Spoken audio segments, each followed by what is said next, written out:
Hello दोस्तों, स्वागत है आप सभी का समसामयिक घटना चक्र के इस ऑनलाइन प्लेटफॉर्म पर। मैं मोहित यादव आप सभी के बीच हाजिर हूं। आज अपने इस वीडियो में हम लोग बात करेंगे 18 फरवरी 2025 के महत्वपूर्ण करंट अफेयर जो विभिन्न पत्र पत्रिकाओं से लिए गए हैं और आपकी परीक्षा के दृष्टिकोण से बहुत ही महत्वपूर्ण है। यहाँ पर हम लोग टू द पॉइंट बातें करेंगे जो इंपॉर्टेंट करंट अफेयर है उन पर। और इस वीडियो का पीडीएफ और टेस्ट सीरीज आप कैसे प्राप्त कर सकते हैं मैं वीडियो के एंड में बताऊंगा, आप जरूर से ध्यान रखिएगा। और कुछ लोगों की क्वेरी होती है कि सर हमने जो पैकेज था वो परचेज कर लिया है, कम्युनिटी में नहीं ज्वाइन कर पाए। तो यहाँ आप वीडियो चल रहा है, वीडियो के नीचे एक हेल्पलाइन नंबर दे रखा है, ठीक है। आप इस हेल्पलाइन नंबर पर अगर जो आपको कोई समस्या आ रही है, आपने जैसे परचेज कर लिया, परचेज ऐप से आपने परचेज कर लिया ये पैकेज, और पैकेज परचेज करने के बाद आप कम्युनिटी में नहीं ज्वाइन हो पाए हैं, तो वहां किसी कारणवश अगर जो आप टेक्निकल कारणों से नहीं ज्वाइन हो पाए तो आप उस पर जो हेल्पलाइन नंबर है उस पर कॉल कर लीजिए एक बार, आपको लिंक भेज दिया जाएगा जिससे आप जुड़ जाएंगे कम्युनिटी में, ठीक है। चलिए तो स्टार्ट करते हैं 18 फरवरी 2025 के इंपॉर्टेंट करंट अफेयर। सबसे पहले देखते हैं फ्यूचर ब्रांड इंडेक्स 2024 का जो फ्यूचर ब्रांड इंडेक्स है ये 2025 में जारी किया गया है अभी, ठीक है। और इससे संबंधित जो महत्वपूर्ण पॉइंट से महत्वपूर्ण डाटा निकल कर आते हैं उन पे हम लोग चर्चा करते हैं। यहां पर देखें तो देश की सबसे बड़ी company Reliance industries future brand index 2024 में वैश्विक सूची में दूसरे स्थान पर है। जो फ्यूचर ब्रांड इंडेक्स की वैश्विक सूची ग्लोबल रैंकिंग जारी की गई, उस वैश्विक सूची में देखा जाए जो रिलायंस इंडस्ट्रीज है ना भारत की, वो दूसरे स्थान पर है पूरे दुनिया में, ठीक है। और वहीं पर पहला स्थान किसका है, यहाँ आप देख सकते हैं पहले स्थान पर सैमसंग है। सैमसंग में देखा जाए तो 4 अंकों का उछाल हुआ है। और वहीं पर देखा जाए दूसरे स्थान पर रिलायंस इंडस्ट्रीज है, 11 अंकों का उछाल हुआ है। पहला अगर जो देखा जाए 2024 वाली जो लिस्ट है, तो 2023 वाली जो लिस्ट थी, 2023 वाली लिस्ट में 13वें स्थान पर था रिलायंस इंडस्ट्रीज। अब किस स्थान पे है, 11वें स्थान पर पहुंच गया है। वही एप्पल की बात करें तो एप्पल तीसरे स्थान पर पहुंच गया है, ठीक है। एप्पल का जो 2023 में जारी किया गया था फ्यूचर ब्रांड इंडेक्स 2023 में देखा जाए तो इसमें एप्पल जो था ये टॉप पर था। इस बार कौन टॉप पर है, सैमसंग टॉप पर है। यहां पर 2 अंकों का, यहां पे देखा जाए तो 2 अंक नीचे आ गया, खिसक गया है एप्पल, ठीक है। तो यह याद रखना। आगे देखें, कंपनी ने इस मामले में एप्पल और नाइकी जैसे बड़े ब्रांडों को पीछे छोड़ते हुए यह स्थान हासिल किया। यानी कि रिलायंस इंडस्ट्रीज के बारे में बात हो रही है कि रिलायंस इंडस्ट्रीज ने एप्पल और नाइकी को भी पीछे छोड़ दिया है। आगे हम बात कर ले, रिलायंस ने 11वें स्थान की लंबी 11 स्थानों की लंबी छलांग लगाई है। पिछले साल कंपनी 13वें स्थान पर थी, ठीक है। आगे देखिए, सूची में दक्षिण कोरिया की कंपनी सैमसंग पहले स्थान पर है। दक्षिण कोरिया की कंपनी है सैमसंग, कहां की है परीक्षा में पूछा जा सकता है। सैमसंग कंपनी जो है ये साउथ कोरिया की है और ये पहले स्थान पर है। रिलायंस एकमात्र भारतीय ब्रांड है जिसे इस सूची में जगह मिली है। रिलायंस देखिए एकमात्र ब्रांड है जो फ्यूचर ब्रांड इंडेक्स, यहाँ पे जो फ्यूचर ब्रांड इंडेक्स है यहाँ पे जो टॉप 100 कंपनियां होती हैं, ठीक है, टॉप 100 कंपनियां होती हैं उनकी सूची जारी की जाती है ब्रांड फाइनेंस के द्वारा। तो यहाँ पे देखा जाए जो फ्यूचर ब्रांड इंडेक्स है, फ्यूचर ब्रांड इंडेक्स में देखा जाए तो जो 100 कंपनियां हैं उन 100 कंपनियों में रिलायंस इंडस्ट्रीज एकमात्र भारतीय कंपनी है जिसको इस सूची में शामिल किया गया है, ठीक है। फ्यूचर ब्रांड दुनिया की शीर्ष 100 कंपनियों की रैंकिंग प्रदान करता है। जो शीर्ष 100 कंपनियां होती हैं उनको फ्यूचर ब्रांड के द्वारा रैंकिंग प्रदान की जाती है। तो यहां पर फ्यूचर ब्रांड के बारे में सारी चीजें मैंने आपको बता दी, ठीक है।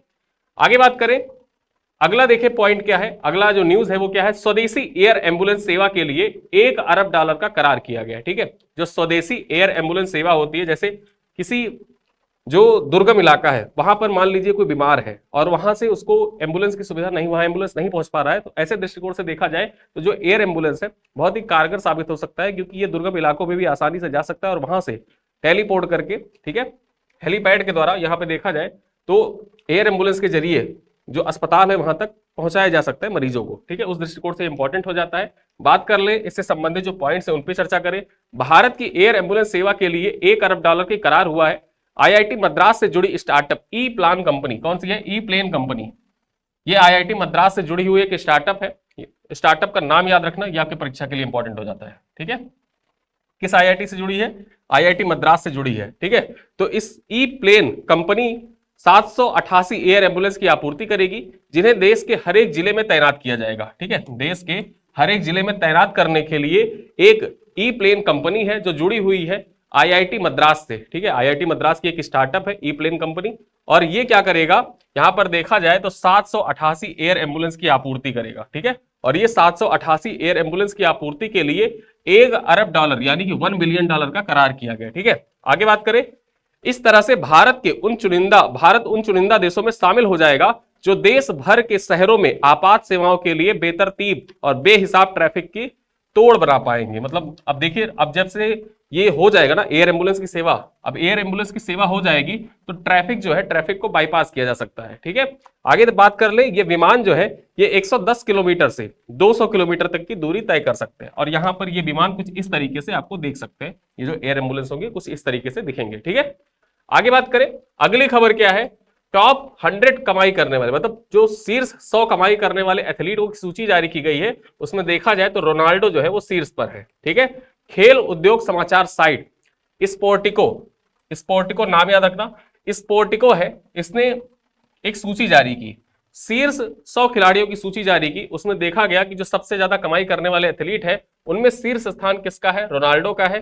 ठीक है, तो यहां स्पोर्टिको के अनुसार क्रिस्टियानो रोनाल्डो 2024 में 260 मिलियन डॉलर की कुल आय के साथ दुनिया के सबसे अधिक कमाई करने वाले एथलीटों की सूची में फिर से शीर्ष स्थान पर है, लेकिन शीर्ष 100 में कोई भी महिला शामिल नहीं है। यहां पे ये पॉइंट याद रखना कि जो टॉप 100 है, टॉप 100 में कोई भी महिला खिलाड़ी शामिल नहीं है। क्रिस्टियानो रोनाल्डो 260 मिलियन डॉलर की कमाई के साथ में ये पूरी दुनिया में सबसे ज्यादा कमाई करने वाले एथलीट है। ठीक है, आगे हम बात कर ले, महिला जो शीर्ष महिला है वो कौन है, अमेरिकी Open tennis champion Coco Gauff पिछले वर्ष 30.4 मिलियन डॉलर कमाई के साथ शीर्ष कमाई करने वाली महिला एथलीट थी, लेकिन इनका टॉप 100 में नाम नहीं था। ठीक है, तो अगर जो महिला में देख लिया जाए कि महिलाओं में सबसे ज्यादा कमाई करने वाली कौन है, तो महिलाओं में जो सबसे ज्यादा कमाई करने वाली कौन है, कोको गॉफ है। और इन्होंने कितना कमाया पूरे साल में 2024 के दौरान कितनी कमाई रही इनकी, तो इनकी कमाई रही 30.4 मिलियन डॉलर, लेकिन ये टॉप 100 में शामिल नहीं थी। टॉप 100 की अगर हम बात कर ले तो शीर्ष स्थान पर कौन थे, रोनाल्डो थे, और इनकी कमाई कितनी थी, 260 मिलियन डॉलर की कमाई थी। अगला प्रश्न देखें, और ये टॉपिक आपके परीक्षा के दृष्टिकोण से मोस्ट इंपॉर्टेंट है। ठीक है, बाफ्टा अवार्ड से संबंधित जो फिल्म पुरस्कार होते हैं, फिल्म पुरस्कारों से संबंधित क्वेश्चन आपके परीक्षाओं में पूछे जाते हैं, उस दृष्टिकोण से बहुत महत्वपूर्ण हो जाता है। बाफ्टा अवार्ड 2025 लंदन के रॉयल फेस्टिवल हॉल में 78वें बाफ्टा अवार्ड का आयोजन किया गया। कहां पर किया गया, 78वें बाफ्टा अवार्ड का आयोजन था, तो ये आयोजन कहां पर किया गया, लंदन के रॉयल फेस्टिवल हॉल में इसका आयोजन किया गया। कौन सा संस्करण था, संस्करण याद रखना 78वां संस्करण था। पायल कपाड़िया की all we imagine in light best non English film category में नॉमिनेट किया गया था, परंतु यह अवार्ड जीतने से चूक गई। ठीक है, जो पायल कपाड़िया है, पायल कपाड़िया, इनकी फिल्म थी all we imagine is light. ठीक है, बेस्ट नॉन इंग्लिश फिल्म के लिए इसको नॉमिनेट किया गया था, लेकिन फाइनली ये बाफ्टा अवार्ड में इसको अवार्ड नहीं मिल सका बेस्ट नॉन इंग्लिश फिल्म का। ठीक है, आगे हम बात कर ले, 78वें बाफ्टा अवार्ड में कॉन्क्लेव और द ब्रूटलिस्ट, ये दो फिल्में ऐसी हैं जिनको सर्वाधिक 4 अवार्ड जीते हैं। ठीक है, कौन कौन से फिल्म है सबसे ज्यादा अवार्ड जीते हैं बाफ्टा अवार्ड में, 78वें, परीक्षा में से डायरेक्टली ऐसे पूछ ले कि 78वें बाफ्टा अवार्ड में सर्वाधिक पुरस्कार जीतने वाली फिल्म का नाम क्या है। दो फिल्में हैं, एक का नाम है कॉन्क्लेव और दूसरे का नाम है द ब्रूटलिस्ट। तो ये दो फिल्में ऐसी हैं जिन्होंने सर्वाधिक अवार्ड जीते हैं। अब यहां पर प्रमुख विजेता कौन कौन है, विजेताओं के बारे में जान लें। बेस्ट फिल्म का अवार्ड किसने जीता है, ठीक है, बेस्ट फिल्म कौन रही, तो कॉन्क्लेव रही। वहीं पर ब्रिटिश फिल्म की बात कर ले तो ब्रिटिश फिल्म भी सर्वश्रेष्ठ ब्रिटिश फिल्म कॉन्क्लेव रही। बेस्ट डायरेक्टर की बात कर ले तो ब्रेडी कॉर्बेट रहे द ब्रूटलिस्ट फिल्म के लिए। वहीं पर अगर हम बेस्ट एक्टर की बात कर ले तो एड्रियाना ब्राडी रही, ठीक है, द ब्रूटलिस्ट के लिए। बेस्ट एक्ट्रेस की बात कर ले तो बेस्ट एक्ट्रेस के बारे में देखें तो मिकी मेडिसन, ये एनोरा मूवी के लिए मिकी मेडिसन को बेस्ट एक्ट्रेस का अवार्ड प्रदान किया गया। वहीं पर बेस्ट सपोर्टिंग एक्टर की बात कर ले तो कीरन कैलिकन, ये ए रियल पेन मूवी के लिए कीरन कैलिकन को बेस्ट सपोर्टिंग एक्टर का अवार्ड दिया गया। वहीं पर अगर हम देखें बेस्ट सपोर्टिंग एक्ट्रेस जो सालादान एमेलिया परेजा के लिए प्रदान किया गया।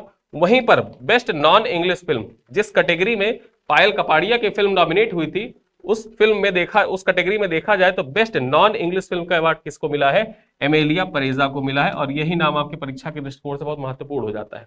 ठीक है, 78वें बाफ्टा अवार्ड के लिए ये वाला नाम याद रखना कि बेस्ट नॉन इंग्लिश फिल्म किसने जीता है, एमेलिया परेजा ने जीता है। ठीक है, और इसी कैटेगरी में जो पायल कपाड़िया की फिल्म थी उसको नॉमिनेट किया गया था, लेकिन फाइनली वो अवार्ड नहीं जीत सकी थी। आगे देखें बेस्ट विजुअल इफेक्ट्स का अवार्ड किसको मिला है, तो ड्यूना पार्ट 2 को मिला है। वहीं पर best animated film Wallace and Gromit Vengeance Most Fowl, ये फिल्म है, इसको मिला है बेस्ट एनिमेटेड फिल्म का अवार्ड। तो यहां पर ये फिल्म का अवार्ड, जो फिल्म अवार्ड है, इनको याद रखिएगा, ये सारे फिल्म अवार्ड आपके परीक्षा के दृष्टिकोण से इंपॉर्टेंट है। आप चाहे तो स्क्रीनशॉट ले सकते हैं याद करने के लिए, वरना आपको वीडियो का पीडीएफ और पीपीटी फॉर्मेट साथ ही साथ प्रिंटेबल पीडीएफ तो आपको मिल ही रहा है। ठीक है, अगर आपने पैकेज ज्वाइन किया है, जिन लोगों ने पैकेज नहीं ज्वाइन किया है वो इसका स्क्रीनशॉट ले लीजिए, आपके परीक्षा के लिए बहुत महत्वपूर्ण है। ठीक है, चलो अगली खबर देखें। अगली खबर क्या है?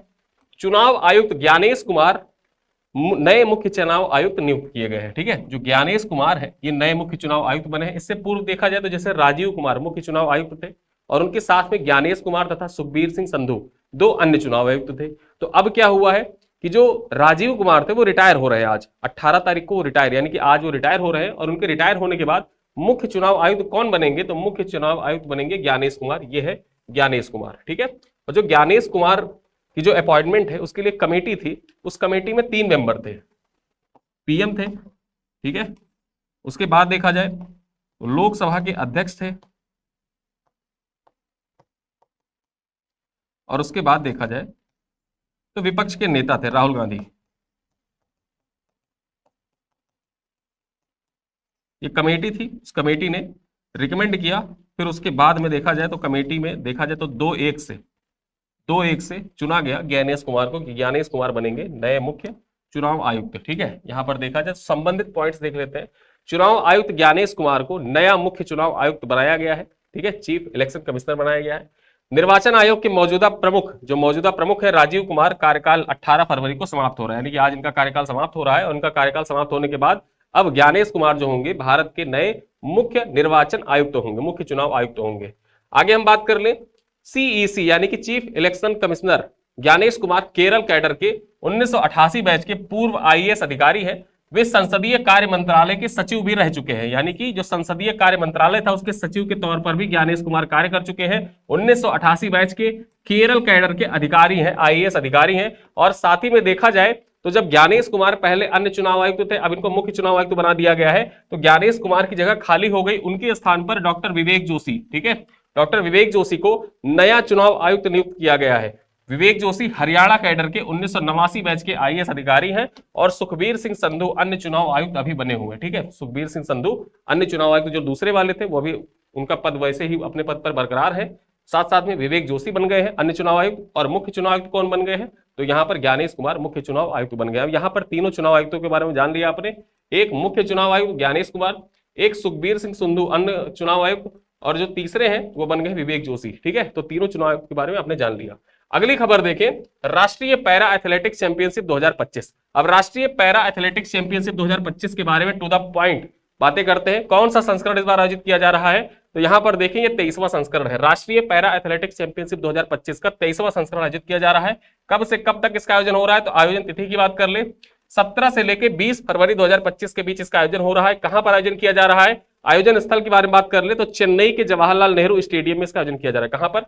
चेन्नई के जवाहरलाल नेहरू स्टेडियम में इसका आयोजन किया जा रहा है। इससे संबंधित कुछ पॉइंट्स जान लेते हैं। भारत भर से 1476 पैरा एथलीटों ने हिस्सा लिया, जो 30 टीमों के तहत 155 स्पर्धाओं में भाग ले रहे हैं। इससे यह देश का सबसे बड़े पैरा एथलेटिक्स समारोह में एक बन गया। ठीक है, इस प्रकार देखा जाए जो राष्ट्रीय पैरा एथलेटिक्स चैंपियनशिप है भारत का सबसे बड़ा पैरा एथलेटिक चैंपियनशिप बन रहा है। ठीक है, और यहां पर टोटल कितने पैरा एथलीट भाग ले रहे हैं? 1476 पैरा एथलीट भाग लेंगे, जो 30 टीमों के माध्यम से 155 प्रतिस्पर्धाओं में स्पर्धा करेंगे। ठीक है, 30 टीमों के माध्यम से 155 प्रतिस्पर्धाओं में भाग लेंगे। अगली खबर देखें, योगी आदित्यनाथ को मिला भारतीय उत्तराखंड गौरव सम्मान 2025। यहां पर आप देख सकते हैं योगी आदित्यनाथ जी को भारतीय उत्तराखंड गौरव सम्मान 2025 सम्मानित किया जा रहा है। पॉइंट्स देख लेते हैं क्या है आपके परीक्षा के दृष्टिकोण से महत्वपूर्ण, साथ ही साथ उत्तराखंड के दृष्टिकोण से भी, उत्तराखंड पीसीएस के लिए भी इंपॉर्टेंट है और यूपी पीसीएस के लिए भी इंपॉर्टेंट है। यहां पर देखिए 16 फरवरी 2025 को, कब? 16 फरवरी 2025 को भारतीय पर्वतीय महासभा ने मुख्यमंत्री योगी आदित्यनाथ को भारतीय उत्तराखंड गौरव सम्मान से नवाजा है। ठीक है, किससे नवाजा है? भारतीय उत्तराखंड गौरव सम्मान से नवाजा है। और ये प्रश्न ये आपके परीक्षा के दृष्टिकोण से इंपॉर्टेंट है। ठीक है, ये यूपी पीसीएस के लिए इंपॉर्टेंट है, आरओ के लिए इंपॉर्टेंट है। उसके बाद देखा जाए जो उत्तराखंड का यूके पीसीएस, ठीक है, प्लस जो वहां का लोअर पीसीएस है होने वाला है, और प्लस एफआरओ की वैकेंसी आई हुई है। तो जो लोग देख रहे हैं उत्तराखंड पीसीएस, लोअर पीसीएस और एफआरओ वाले, उनके लिए भी यह प्रश्न बहुत महत्वपूर्ण हो जाता है कि भारतीय उत्तराखंड गौरव सम्मान 2025 से किसको सम्मानित किया गया है। उत्तर प्रदेश के मुख्यमंत्री योगी आदित्यनाथ को सम्मानित किया गया, और यह सम्मान किसके द्वारा दिया गया है? यह सम्मान भारतीय, ठीक है, पर्वतीय महासभा के द्वारा दिया। कब दिया गया है? 16 फरवरी 2025 को दिया गया, ठीक है। आगे हम बात कर ले, भारतीय पर्वतीय महासभा द्वारा गोमती नगर स्थित संगीत नाट्य अकादमी बौद्ध सभागार में 3 मार्च को बसंतोत्सव, वार्षिकोत्सव एवं वरिष्ठ नागरिक सम्मान समारोह का कार्यक्रम का आयोजन किया जा रहा है, ठीक है। तो यहां पर ये तो हो गया भारतीय पर्वतीय महासभा से संबंधित क्वेश्चन पॉइंट्स, और इससे ज्यादा इंपॉर्टेंट आपके लिए ये पॉइंट है कि 16 फरवरी 2025 को सीएम योगी आदित्यनाथ को भारतीय उत्तराखंड गौरव सम्मान 2025 से सम्मानित किया गया। अगली खबर क्या है? नक्शा पायलट प्रोजेक्ट का शुभारंभ। अब एक नक्शा पायलट प्रोजेक्ट है, 1 वर्षीय राष्ट्रव्यापी पायलट प्रोजेक्ट है, इसके बारे में जान लेते हैं। महत्वपूर्ण पॉइंट आपके परीक्षा के दृष्टिकोण से, इसके उद्घाटन के बारे में जानते हैं। तो 18 फरवरी 2025 को रायसेन जिला मध्य प्रदेश से पायलट प्रोजेक्ट के रूप में इसका शुभारंभ किया गया। उद्घाटनकर्ता कौन रहे? इसका उद्घाटन किसके द्वारा किया गया है आज? तो उद्घाटनकर्ता केंद्रीय ग्रामीण व कृषि एवं किसान कल्याण मंत्री शिवराज सिंह चौहान के द्वारा इसका उद्घाटन किया गया है। कहां पर किया गया है इसका उद्घाटन? रायसेन जिला मध्य प्रदेश में इसका उद्घाटन किया गया 18 फरवरी 2025 को। परीक्षा में आपसे पूछ सकता है कि पायलट प्रोजेक्ट के तौर पर नक्शा कार्यक्रम का शुभारंभ उत्तर मध्य प्रदेश के किस जिले से किया गया है? तो रायसेन जिले से किया गया, मध्य प्रदेश के, ठीक है। किसके द्वारा किया गया है? शिवराज सिंह चौहान के द्वारा किया गया है। आगे हम बात कर रहे सर्वे ऑफ इंडिया, जो नक्शा कार्यक्रम है इसके लिए तकनीकी भागीदार है।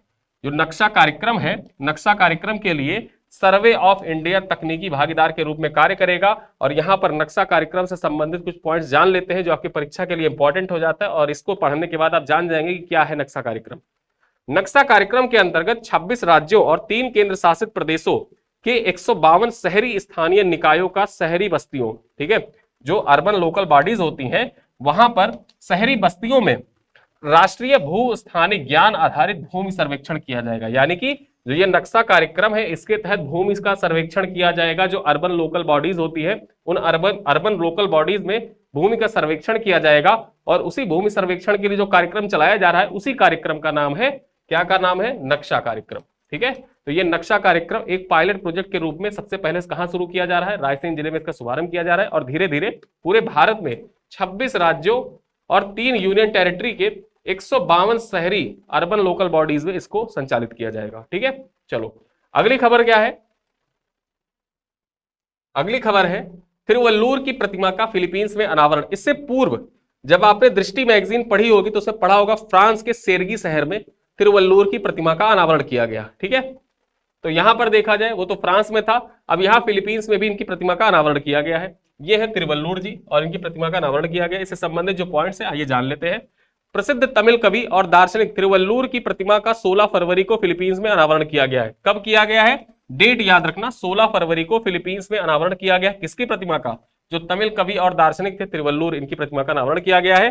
भारत और फिलीपींस के बीच में राजनयिक संबंधों की स्थापना की 75वीं वर्षगांठ के उपलक्ष्य में यह प्रतिमा लगाई गई है।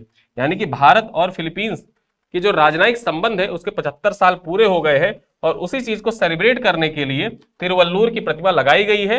ये जो प्रतिमा है ये कहां पर लगाई गई है? किस शहर में लगाई गई फिलीपींस के? तो फिलीपींस के सेबू शहर में। कहां पर? फिलीपींस के सेबू शहर में ये प्रतिमा लगाई गई है, ठीक है। और सेबू शहर आपके परीक्षा के दृष्टिकोण से इंपॉर्टेंट हो जाता है, नाम याद रखना। अगली खबर क्या है? भारत में 5 देशों के नए राजदूत। अब भारत में 5 देशों के नए राजदूत कौन कौन से हैं? इन राजदूतों ने अपना जो परिचय पत्र था वो राष्ट्रपति जी को सौंपा, इस वजह से इनका नाम इंपॉर्टेंट हो जाता है, खबरों में रहा था ये खबर, तो इस वजह से देख लेते हैं। कंबोडिया के राजदूत कौन बने हैं भारत में? रथ मैनी, इनका नाम है रथ मैनी है, कंबोडिया की राजदूत है, भारत में बनी है। मालदीव गणराज्य की उच्चायुक्त, इनका नाम क्या है? एशेथा अजीमा, एशेथा अजीमा बनी है। सोमालिया के संघीय गणराज्य के राजदूत अब्दुल्लाही मोहम्मद ओडोवा, अब्दुल्लाही मोहम्मद ओडोवा बने हैं। क्यूबा गणराज्य के राजदूत जुआन कार्लोस मार्सन गुइलेरा, ठीक है, जुआन कार्लोस मार्सन गुइलेरा, ये कहां के हैं? ये है क्यूबा गणराज्य के, और भारत में यहां पे बने हैं राजदूत। नेपाल के राजदूत कौन है जो भारत में राजदूत बने हैं नेपाल की ओर से? शंकर प्रसाद शर्मा, ठीक है। अब यहां पर इनके फोटोज अगर आप देखेंगे तो एक बार आपको याद हो जाएगा, इसी वजह से मैंने नाम तो बता दिया कि कौन किस देश के हैं। अब उसके साथ आप यहाँ पर फोटो देखते चलिए, ठीक है। ये है रथ मैनी, ठीक है, रथ मैनी है, कंबोडिया की राजदूत है, यहाँ आप देख सकते हैं। राष्ट्रपति जी को अपना परिचय पत्र सौंप रहे हैं यहाँ पर। एसेथा अजीमा मालदीव गणराज्य की उच्चायुक्त है, यहाँ पर आप देख सकते हैं, यह है मालदीव की उच्चायुक्त। उसके बाद हम देखें डॉक्टर अब्दुल्लाही मोहम्मद उडोवा, ठीक है, कहाँ के हैं ये, सोमालिया के राजदूत है, अब्दुल्लाही मोहम्मद उडोवा। उसके बाद हम बात करें जुआन कार्लोस मार्सन गुइलेरा। अब जुआन कार्लोस मार्सन गुइलेरा जो है ये क्यूबा गणराज्य के राजदूत हैं, यहां पर आप देख सकते हैं जुआन कार्लोस मार्सन गुइलेरा। आगे हम बात कर ले शंकर प्रसाद शर्मा, डॉक्टर शंकर प्रसाद शर्मा, ये नेपाल के राजदूत हैं, यहां पर आप देख सकते हैं ये है डॉक्टर शंकर प्रसाद शर्मा, ठीक है। तो फोटोज देखने से आपको राजदूत के बारे में याद हो गया होगा। आगे हम बात करें गल्फ फूड 2025। अब ये गल्फ फूड के बारे में बात कर ले, गल्फ फूड 2025 ये देखा जाए तो पूरी दुनिया का सबसे बड़ा फूड शो है, जो 30वां एडिशन इस बार आयोजित किया जा रहा है गल्फ फूड का, ये ग्लोबल फूड स्केप है। आगे हम बात कर ले संस्करण कौन सा है, 30वां संस्करण है। आयोजन की बात कर ले, इसका आयोजन कब से कब तक किया जाएगा, तो इसका आयोजन 17 से 21 फरवरी 2025 के बीच दुबई वर्ल्ड ट्रेड सेंटर में इसका आयोजन किया जा रहा है, ठीक है। कहां पर, दुबई वर्ल्ड ट्रेड सेंटर में गल्फ फूड 2025 का आयोजन किया जा रहा है। और इस वर्ष कौन सा संस्करण आयोजित किया जा रहा है, 30वां संस्करण आयोजित किया जा रहा है। इसका थीम क्या है, विषय क्या है, आपके परीक्षा के लिए इंपॉर्टेंट है, खाद्य में अगला मोर्चा या द नेक्स्ट फॉर्च्यून, ठीक, the next frontier in food. आगे हम बात करें, यह दुनिया का सबसे बड़ा फूड शो है।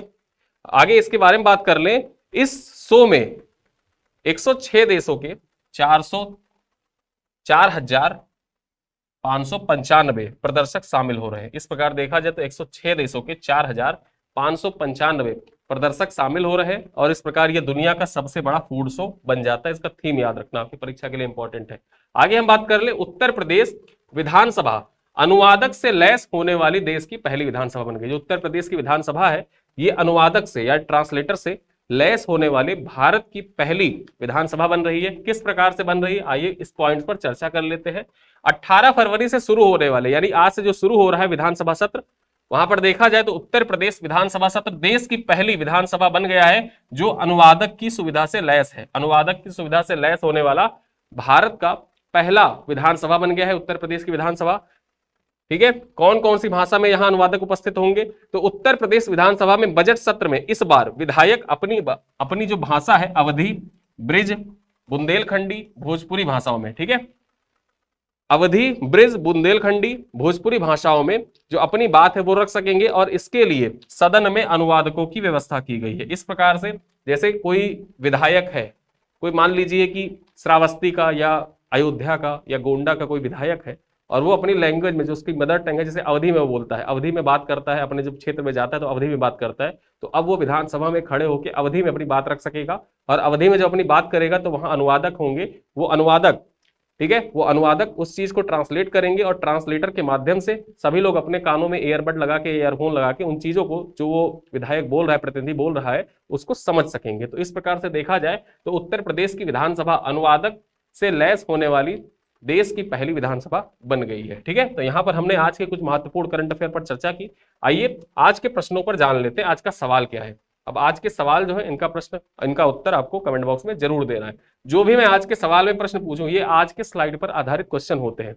आपने पिछला 20 मिनट 25 मिनट मेरे साथ कितना बिताया और उसमें आपको कितनी चीजें याद रही, मैं समझा पाया या नहीं समझा पाया, इन्हीं सब चीजों को ध्यान में रखते हुए ये प्रश्न बनाए जाते हैं, ताकि आप जब उत्तर देते हैं तो मुझे भी लगता है कि हाँ मैंने जो पढ़ाया वो सार्थक है, आपने उत्तर दिया। चलिए पहला प्रश्न देखते हैं। यहां पर 3 कथन आधारित ये प्रश्न है, ये याद रखिएगा, 3 कथनों पर आधारित है। गल्फ फूड 2025 से संबंधित निम्नलिखित कथनों में से कौन सा कथन सही है।